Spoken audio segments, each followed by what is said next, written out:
Bismillahirrahmanirrahim. Assalamualaikum warahmatullahi wabarakatuh. Nahmaduhu wa nusalli ala rasulihil karim wa ala alihi wa ashabihi ajma'in. Qala Allah ta'ala fi kitabihil karim, A'udzu billahi minasy syaithanir rajim. Bismillahirrahmanirrahim. Aqimis sholata liduluki syamsi ila ghasaqil laili wa qur'anal fajr. Innal qur'anal fajri kana mashhuda. Wa minal laili fatahajjad bihi nafilatan laka 'asa ay yab'atsaka rabbuka maqaman mahmuda. Wa qala aidan innal muttaqina fi jannatin wa 'uyun akhirina ma atahum rabbuhum innahum kanu qabla dhalika muhsinin kanu qalilan minal laili ma yahja'un wa bil ashari hum yastaghfirun.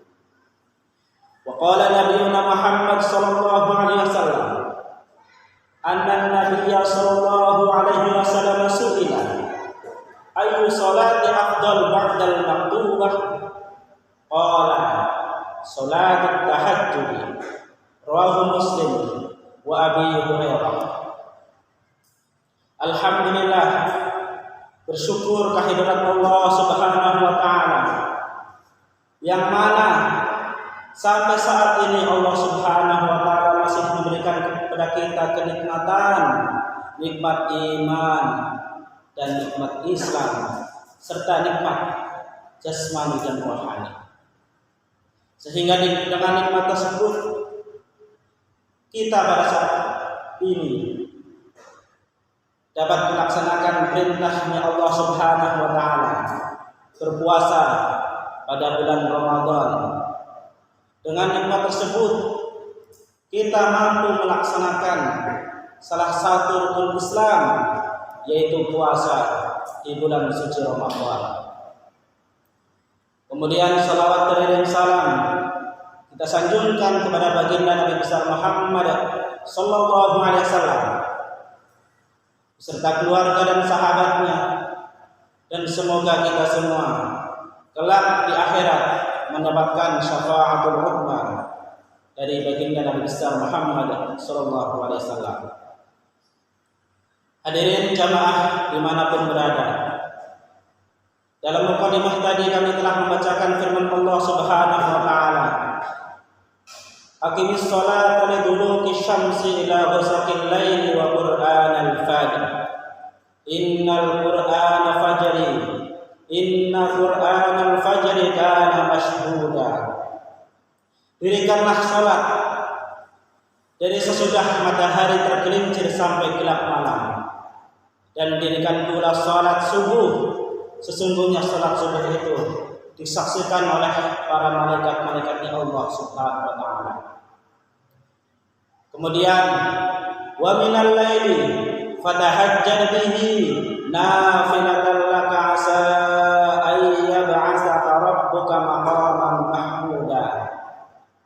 Dan dari sebagian malam salat tahajudlah kamu sebagai ibadah tambahan bagimu, semoga Tuhan memberikan derajat yang terpuji kepadamu.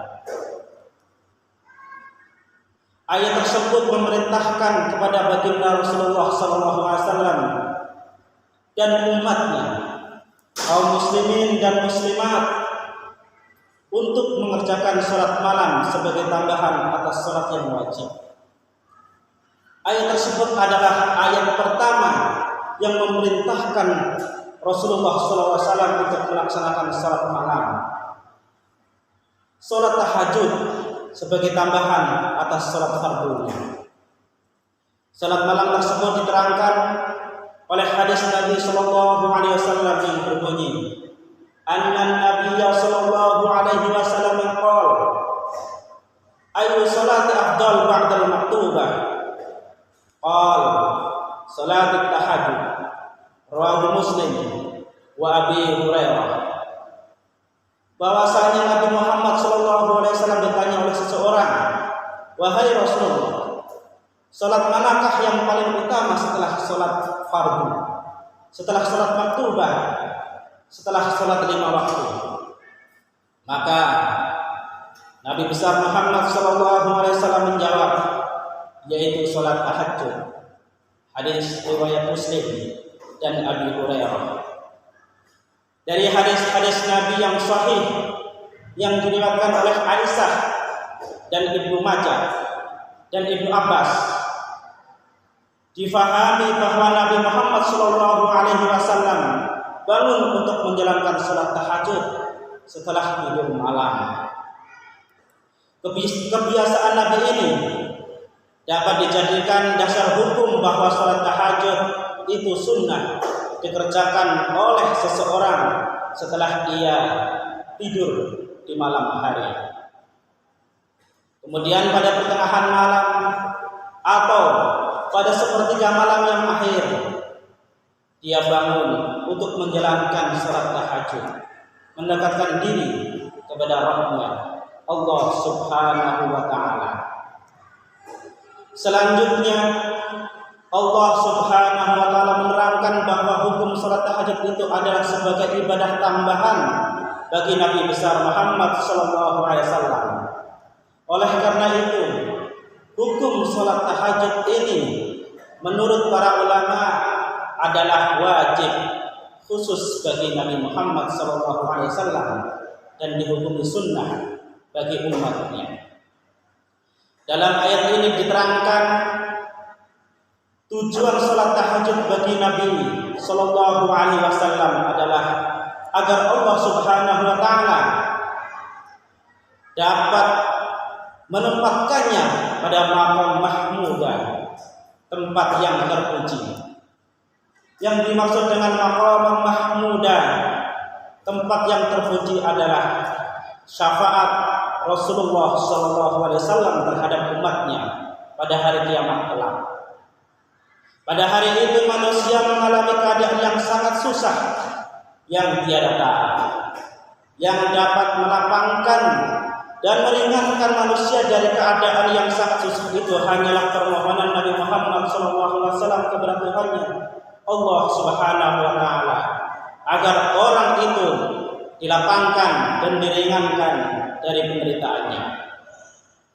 Diriwayatkan oleh At-Tirmidzi dari Abu Hurairah bahwasanya Rasulullah SAW bersabda, maksud maqam mahmudah adalah syafaatku. Hadis hasan sahih.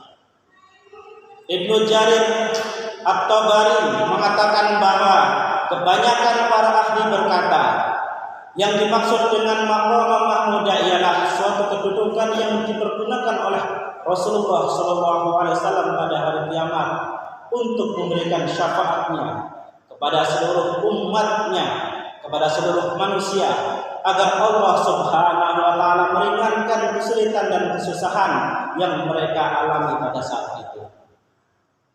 Diriwayatkan juga oleh An-Nasa'i, Al-Hakim dan segolongan ahli hadis dari Huzaifah, Allah Subhanahu wa taala mengumpulkan seluruh manusia pada suatu daratan yang sangat luas pada hari kiamat. Mereka semua berdiri dan tidak seorang pun yang berbicara pada hari itu kecuali atas seizinnya. Kemudian di mukadimah juga kami membacakan firman Allah Subhanahu wa taala, innal muttaqina fi jannatin wa 'uyun. Sesungguhnya orang-orang yang bertakwa ia akan berada di dalam surga yang di dalamnya terdapat sungai-sungai yang mengalir. Akhirina ma atahum rabbuhum. Mereka telah menerima apa-apa yang telah diberikan oleh Rabb mereka terhadap mereka. Kenapa mereka diberikan kenikmatan-kenikmatan oleh Allah Subhanahu wa taala? Innahum kanu qabla dzalika muhsinin. Karena sesungguhnya mereka dahulunya ketika masih hidup di dalam dunia termasuk orang-orang yang berbuat kebaikan. Kanu qalilan minal laili ma yahja'un. Mereka sangat sedikit mempergunakan waktu malam harinya yang digunakan untuk tidur.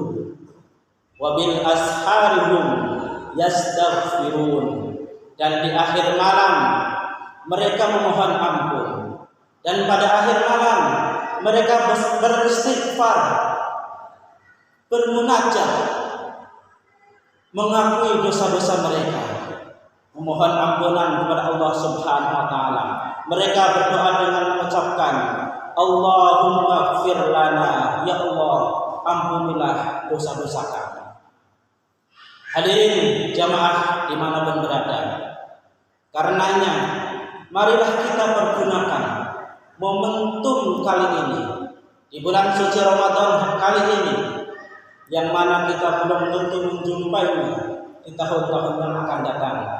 Kita pergunakan untuk meningkatkan ibadah kita kepada Allah Subhanahu wa taala, untuk meningkatkan kualitas ibadah kita kepada Allah Subhanahu wa taala, agar Allah Subhanahu wa taala ridho kepada kita dan Nabi kita Muhammad sallallahu alaihi wasallam juga ridho kepada kita, sehingga kita kelak di yaumil qiyamah mendapatkan syafaatul uzma, syafaat yang dinantikan oleh seluruh umat manusia.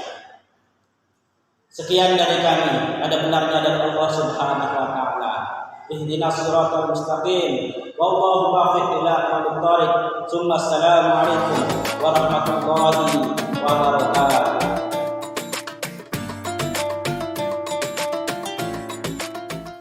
Dua tuh.